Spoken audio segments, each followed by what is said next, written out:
The BBC Home Service.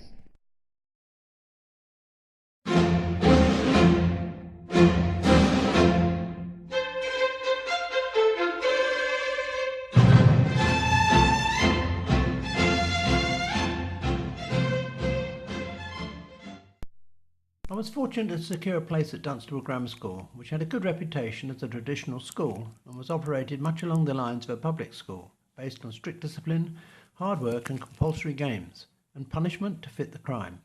It is fair to say that strict discipline, led by the headmaster, one Basher Bailey, was the order of the day in as far as most of the masters were concerned, and also from the school prefects. I was a very average student, being more interested in sport, taking part in most activities, particularly rugby, cricket and hockey, where I made either the first or second teams on a regular basis. The cross-country was a gruelling annual race held at Sewell's Farm in Tottenham in midwinter, across ploughed fields, usually in heavy mud and freezing cold. There were several large ditches that, apart from the most athletic among us, were impossible to jump across.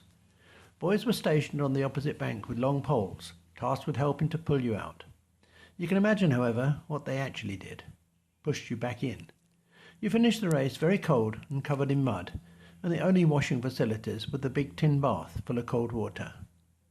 My comrades in arms at school were Harry Fenney, Mick Kane, Bob Hart, Dave Dixon, Dave Conquest, Terry Sell, Pete Clark, Roy Impey, and others. I was very friendly with the Kempson twins, Roger and Peter, who were older than me, and in the next class up. They say that school days are the best years of your life. I must say that I really enjoyed my school days at DGS, and I was privileged to attend this school. I left school in 1956, armed with a very modest GCO level certificate, to make my way in the big world.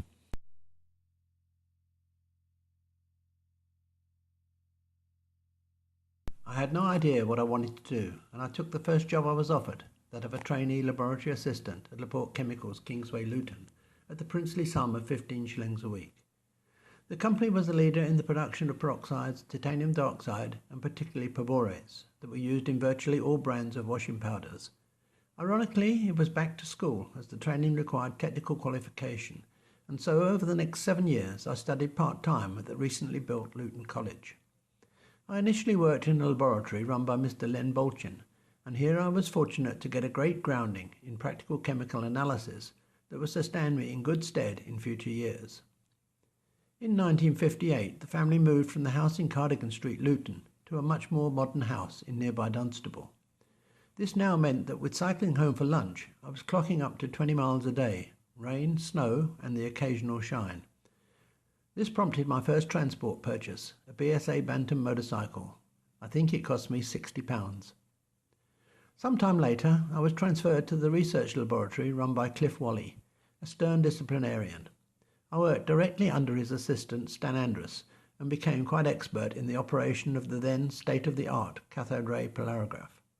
I became good mates with Pete Phillips, who was later to become my best man, and other names from the past come to mind, including Nigel Chalkley, Jim Smith, Jim Dimmock, Sheila Raven, Bill Redman, Gomer Rees and Bill Davis.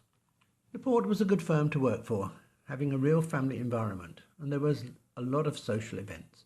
Dances were held regularly at the Skimpot Sports Club, and Christmas parties were eagerly looked forward to. There was a very active sporting setup, and I played regular hockey and was roped into the football team on occasions. Outside of Laporte, I played football for St Mary's, hockey for Old Dunstablians, and rugby for Luton Rugby Football Club. I was always very enthusiastic, but never much more than an average player. I met Mick Cooper at Tech, and we both had a huge interest in traditional jazz, and somehow we became members of the Art Charles Jazzmen.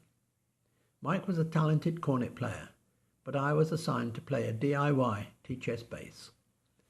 The 60s were a great time to be young. Beer was cheap, I had lots of mates, and the girls looked so good in their short flared skirts, especially when dancing. My first real holiday with the boys was a week in a Butlins holiday camp. But the late 1950s saw the beginnings of overseas travel, and we tested the waters, quite literally, as it rained non-stop when Alan Basterfield and I hitchhiked through France. Our next adventure was a step up when Alan and I visited the Spanish Costa Brava, this time on a motorcycle.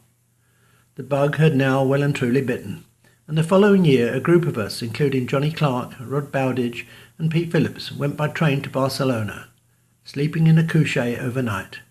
This was a new experience, although, as you might imagine, we didn't get much sleep. The next year, another step up, when we went again to Spain, this time in the luxury of Bill Davis's Jag. Sitges was to become our favourite spot. It had everything that young men could want. Plenty of sunshine on glorious beaches, the warm Mediterranean, and lots of nightlife, bikini-clad girls, and to top it all, it was so cheap, especially the alcohol. In those far-off days, you could have a fortnight in Spain for £20 and might still have something left over if you were careful. It was around this time that I first met Maureen Whaley, who I was later to marry. She coincidentally also worked at Laporte, and I had seen her often coming out of the sales office opposite our laboratory window. I used to go regularly to the jazz club in Luton and was amazed one night to see her there with her sister. I asked her to dance and thus broke the ice. I knew that she cycled home from work with her sister and often managed to meet her and accompany her some of the way home. After some preliminary persuasions and persistence on my part, it was not long before we started going out together, as they used to say in those days. This meant quite a drastic change in my lifestyle, as we now started going around with other couples, and there was considerably less drinking involved. I must say, overall, it was a most pleasurable change. It was great that although we both had our own crowd of pals, they all got on well together, and we now had a much bigger circle of friends, meeting together most weekends in our local pub. I still kept in contact with my mates and had the occasional boys' night out from time to keep my hand in. Initially, we went on holiday to Spain, seeking the sun and the good life, with this large mixed group. But later on, as our relationship grew, we started to go around with other couples and tended to stay in holiday self-catering villas.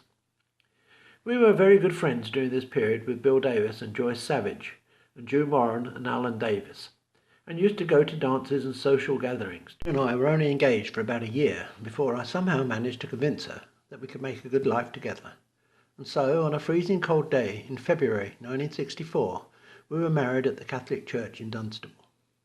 My best man was Peter Phillips, and Maureen's bridesmaids were her friend Joyce Savage and my sister Anne. As with most young couples at that time, we had very little money, and the wedding was by necessity very simple, as we had to pay for most things ourselves. But this was not unusual in those days. Maureen, who was given away by her stepfather, looked beautiful in a full-length brocade dress with a matching train, and who would have guessed that it was second-hand? After a simple wedding ceremony, we all drove off to the wedding reception. This was a small family affair for just over 50 guests, held at the nearby Laporte Social Club at Skimpot, and the cost, the princely sum of just less than £35. It's hard to remember all the details now, but we had speeches, drank, danced, ate good food, and of course devoured our small but elegant wedding cake. There was even an official announcement in the local paper. After the reception, we drove off in my dad's borrowed Hillman Minx for a few days touring the West Country, in the depths of winter, made bearable, however, by copious amounts of that famous Devon cider.